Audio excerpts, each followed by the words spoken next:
Imagine a single piece of intelligence that could change the course of an entire war. Imagine knowing your enemy's plans before they execute them. Imagine being able to save thousands of lives with mathematics. During World War II, there was a place where this wasn't imagination, it was reality. Deep in the English countryside, hidden behind barbed wire and armed guards, sat a Victorian mansion called Bletchley Park. Inside its walls, some of the most brilliant minds of the 20th century worked in absolute secrecy. They cracked Nazi encryption codes, intercepted enemy communications, and potentially shortened World War II by years. But here's the thing, most of these people couldn't tell anyone what they did. Not their families. Not their friends. Some took their secrets to the grave. Today we're uncovering the untold story of Bletchley Park, the codebreakers who won a war with their minds, and the incredible cost of keeping silent.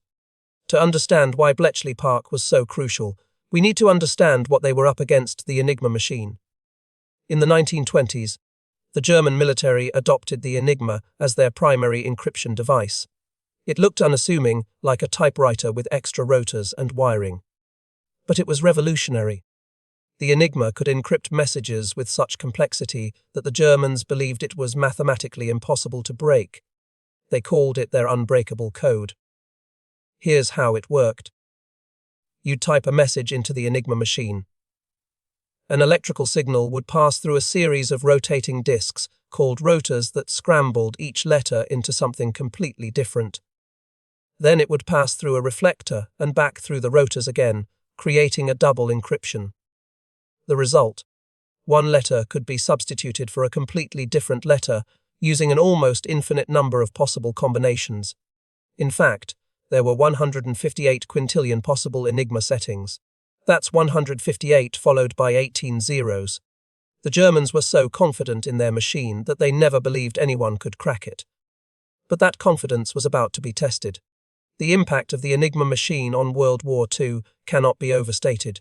The Nazis used it for everything: military strategy, supply chains, and most critically, U-boat communications.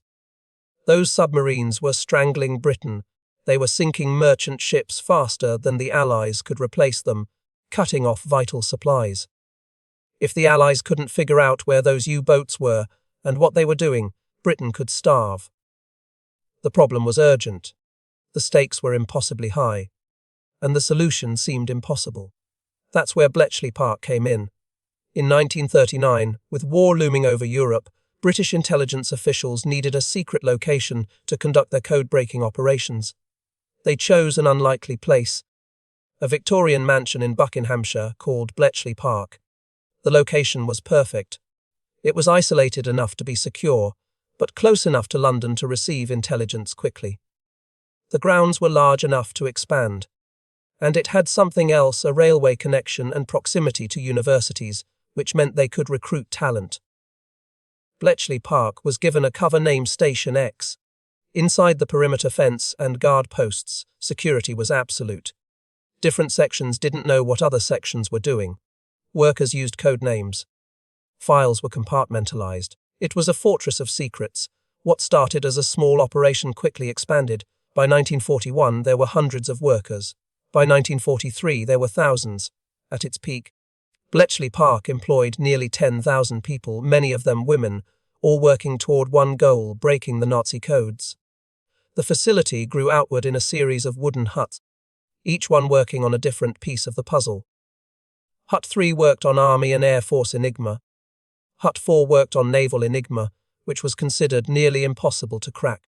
Other huts worked on different German encryption systems entirely. The work was meticulous, repetitive, and mind-numbingly difficult. Codebreakers would sit at desks for hours, analyzing patterns, testing hypotheses, running calculations.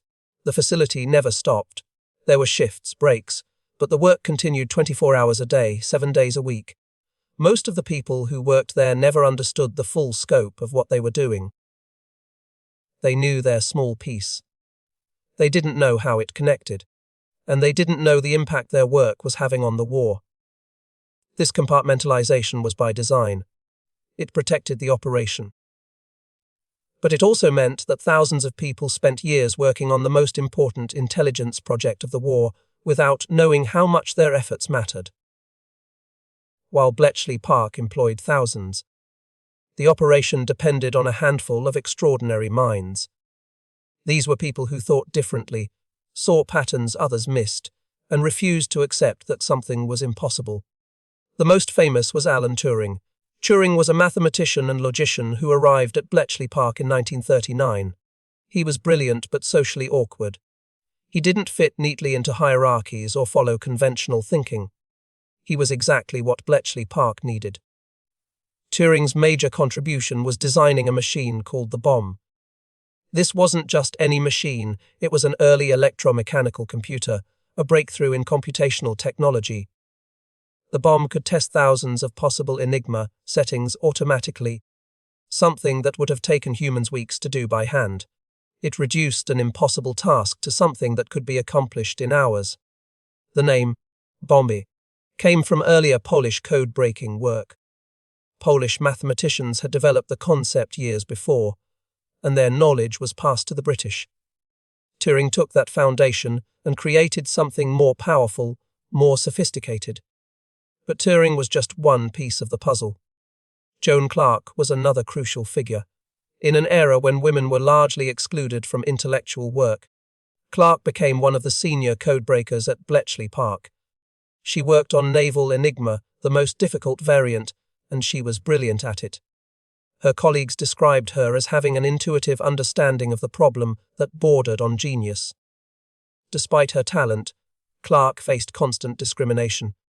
She was paid less than men doing the same work. She wasn't promoted as quickly.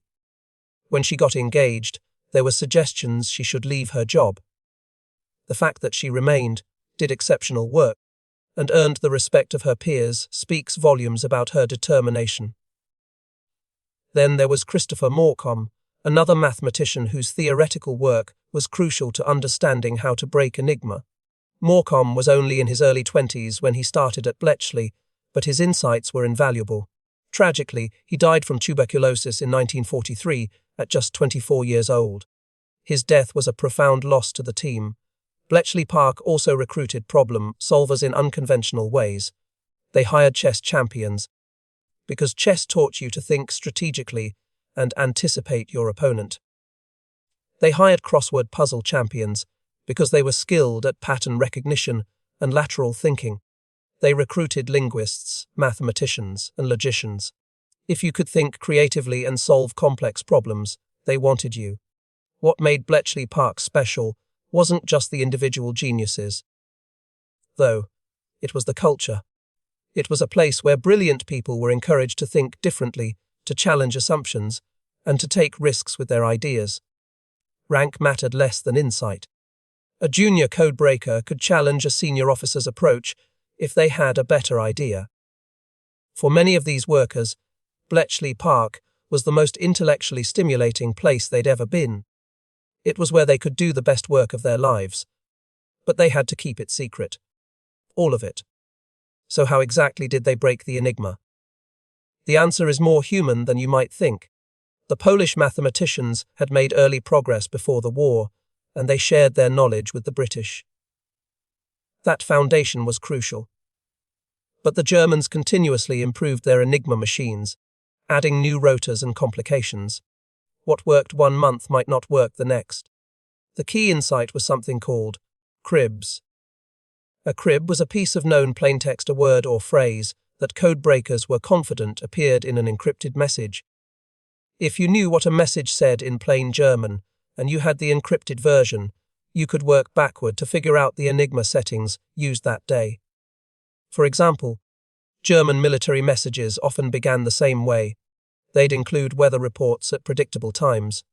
Supply reports followed patterns. If you could identify these regularities, you could use them as anchors to crack the code. The Bomby machine automated this process. It would test different rotor positions, checking whether they could produce the known plaintext from the encrypted message. When it found a match, you'd found that day's settings. Then you could decrypt all the other messages sent that day. But Naval Enigma was different. The German Navy used additional security measures that made it far more difficult to crack. There were fewer opportunities for cribs. The rotor settings were changed more frequently. For months, Naval Enigma seemed truly unbreakable. Then, in May 1941, the British captured an Enigma machine and codebook from a German U-boat. This was the breakthrough they needed. With actual Enigma materials in hand, combined with captured messages, they could finally crack Naval Enigma. From that point forward, the Allies could read German Navy communications. They knew where U-boats were positioned. They knew their orders. They knew their supply routes. British convoy ships could be rerouted to avoid attacks. U-boats that thought they were hidden were actually being tracked. The work was never finished, though. It was ongoing. As the Germans made changes, the codebreakers had to adapt. The innovation never stopped. The pressure never eased, and the secrecy never wavered. Here's where it gets significant. Bletchley Park's work arguably changed the course of World War II. Consider the Battle of the Atlantic. German U-boats were systematically destroying British supply convoys. In 1942 alone, over 1,000 merchant ships were sunk. Thousands of sailors died. Britain was being starved into submission. The situation was dire. Then, with the help of Enigma intelligence, things started to turn around. Convoys could be rerouted away from U-boat packs. Escort ships could be positioned more effectively. Allied forces could attack submarines preemptively because they knew where they were going to be. In the month of May 1943, the Allies defeated the U-boat menace. 11 U-boats were sunk, and the rest were withdrawn from the Atlantic. The turning point wasn't better weapons or new tactics alone, it was information. It was Enigma intelligence. Military historians estimate that breaking Enigma shortened World War II by approximately 2 to 4 years. Think about what that means. Millions of lives could have been lost in those extra years. Countless soldiers, civilians, families. The war could have dragged on into the 1950s, with unimaginable consequences. Beyond the tactical victories, Enigma intelligence gave the Allies strategic insight. It revealed German production capabilities, resource shortages, and planned operations. It allowed the Allies to anticipate German moves and respond accordingly. The Germans had no idea their most secure communications were being read by the enemy. They continued to use Enigma throughout the war, never suspecting it had been broken. Winston Churchill recognized the value so highly that he called breaking Enigma the secret weapon that won the war. He even ordered that Enigma intelligence, called Ultra, remain classified after the war. It stayed secret for decades. The British didn't officially acknowledge it until 1974. But there was a cost to this secrecy. When the war ended, the codebreakers of Bletchley Park went home. They couldn't talk about what they'd done. Not to their families. Not to their employers. Not to anyone. Imagine being part of history's most consequential intelligence operation. Knowing you'd contributed to ending the war, and being unable to tell a single soul. Imagine your friends and family never knowing what you'd accomplished. Imagine taking that pride, that satisfaction, that secret knowledge, and burying it inside yourself.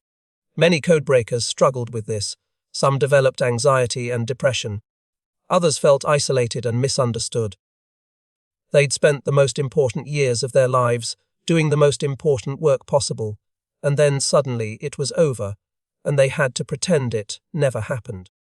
Some workers were offered jobs in the newly emerging computer industry, but they couldn't explain their experience. Employers didn't understand why these people seemed overqualified or had gaps in their work history they couldn't explain. It held back careers. Alan Turing, after the war, faced persecution. He was prosecuted for his homosexuality, a crime in Britain at the time. The government he'd served during the war abandoned him. In 1952, he was convicted and forced to undergo chemical castration. This brilliant man, this war hero, was destroyed by his own government. He died in 1954, likely by suicide, though it was ruled accidental. He was only 41 years old. Joan Clark survived and eventually received recognition for her work, but only after decades of obscurity. Many other codebreakers died before their contributions were publicly acknowledged.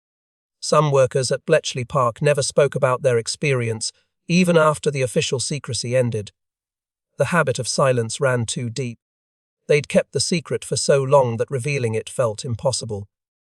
Today, Bletchley Park stands as a monument to human ingenuity and the power of collaborative intelligence work. It opened as a museum in 1992, and now thousands of visitors come each year to learn about the codebreakers. You can see the bomb machines. You can walk through the huts. You can read personal accounts from the people who worked there. But Bletchley Park's legacy extends far beyond history. The work done there laid the foundation for modern computing. Alan Turing's theoretical work during the war, combined with his later work in artificial intelligence and machine learning, helped establish computer science as a discipline.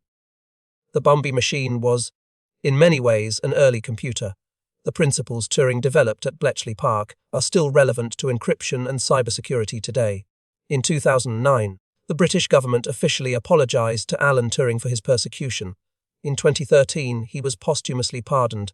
In 2019, his face was put on the British Sci-50 note. It's a start, but it doesn't undo the damage done.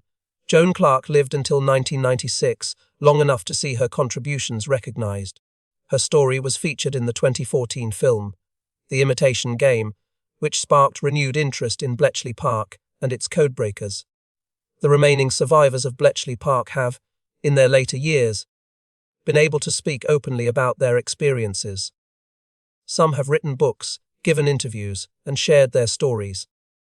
The world has finally heard what they accomplished. Bletchley Park represents something profound: the power of human intelligence, creativity, and determination. It shows what's possible when brilliant people work together toward a common goal. It demonstrates the enormous power of information and how crucial it is to understand your enemy. But it also reminds us of the human cost of war and secrecy. It reminds us that those who serve their country sometimes do so invisibly, and that silence can be as much a burden as any physical wound. The codebreakers of Bletchley Park broke an unbreakable code, shortened an endless war, and helped usher in the age of modern computing. They did it without fanfare, without recognition, and without the ability to speak about their achievements.